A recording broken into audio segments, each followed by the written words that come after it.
Okay, this is a Z-screen slider. This one fits onto a Christie 2210, 2215s, possibly others. The lens is on this side for 3D, so this is currently in the 3D position. So that's just for reference sake. So, first things first, remove the screen, unplug it, remove the wire, put the screen somewhere safe. Now we're going to recycle two of the screws that are existing in the 3D and the real D bracket. We're going to just recycle them. So, what you've got is you've got 3 points here. You've got a central point, single, and then the back has got 2 points. If yours doesn't look like this right now, you've got to spin it around because we need these blocks to be in the back side. So the inside screw on both sides of these, we're going to recycle those. And we're going to use them to mount this aluminum bracket, which is going to sit here. Don't mind the practice holes. So it's easier to put on your actuator bracket first. I'll get it started, then I'll give you an idea of what I'm doing.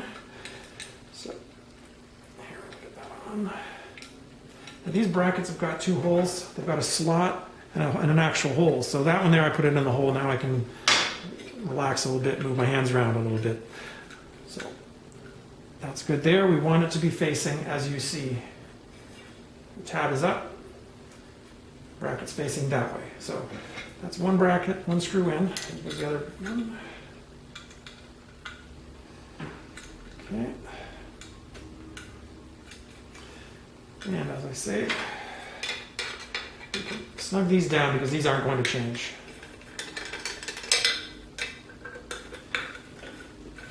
Okay, so now we'll put those screws we just took out. We need to put this bracket in.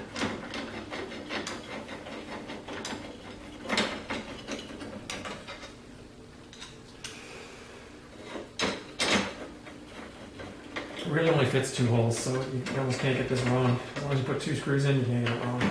So once again, we'll snug those front screws up, bracket screws up, so that we're in a good position. So the bracket's in. Now we have to mount the rail. The rail mounts with these plastic risers, a long bolt, a short bolt, and a 90-degree aluminum assemble like this. Drop them through. You want to leave the 90-degree bracket facing backwards. And you want to leave about a little over a finger's width between the back of the plastic bracket and the aluminum rail. So there'll be a fender washer and a lock washer to go underneath here to hold it in place. Again, we're going to keep these, I put this one in a second ago, we're going to keep these a little bit loose so that we can still adjust them if we have to. So they're in. Now we get our rail, and you'll notice it's actually got nothing in 1, 2, 2, and 2 of these T-slot nuts. The 2 that face, there we go, 2 face forward, 2 face up, and 2 face back. So forward ones hold these risers, which I'll mount now. Again, don't snug them down because I'm going to move everything in a little while. Now with this rail, we find the easiest way to get it started is to go, just kind of get it flush with the edge of this bracket here. I am going to snug one of these down just a little bit, just so I can get everything mounted nicely. Okay, so at this point we have to mount our other bracket. These brackets are in such a way that they fit like this in the actuator. If you mount them backwards, you can't get them in. The other point is, with this bracket like this, if there's ever an emergency, you'll be able to flip this thing up and out of the way. So, in our 2 T-nuts, we've got a short nut and a lock washer.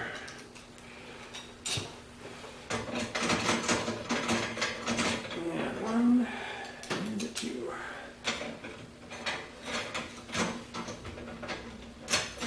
And slide this to the edge, not right to the edge, but get it close and snug it down because it's not going to move. So now we can move the rail back and forth when we need to adjust. Now we've got our actuator. So if you get your actuator and it's like this, with the 2 holes are in the same position, and you realize that in this we need 2 holes vertical and 2 holes horizontal, this, you just put your screwdriver and twist it. This one's been broken loose already, but these actually have a little bit of play in them so that if you do need a little bit of adjustment, you can. So just break it loose so you got some free play. We're going to get one of these cordless clevis pins for an easy removal. Plug it in this side. So this is if you ever have an emergency and this thing stops working and you need to go from 3D to 2D or vice versa. You pull out the pin, you put this up out of the way, you're back into manual mode. Okay, so it's back here. All right. Okay, so now we're roughly in position. What I want to do is I want to extend the motor out, bring it back so that we can make sure everything's functioning. So we'll take our control box with our keyed Phoenix connector, plug that in.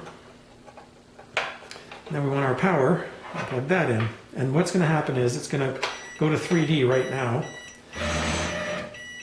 which is in 3D. So I see it try to push it over. Now at this point, I can actually unplug that, and I can center this with my lens. So if I roughly center that, let's just say it's there, for example, and just give one of these guys a little bit of a snug. Now I'm going to plug it back in again. Nothing should happen for 12 seconds other than beeping, because it's going to try to go to 3D. And this is just a wake-up command. It goes to 3D, back to 2D, just to cycle it. Okay. So now we're in 3D, and it's going to take a 1 second break and go back to 2D. You just want to make sure nothing's binding up when it hits the end of the travel. Good.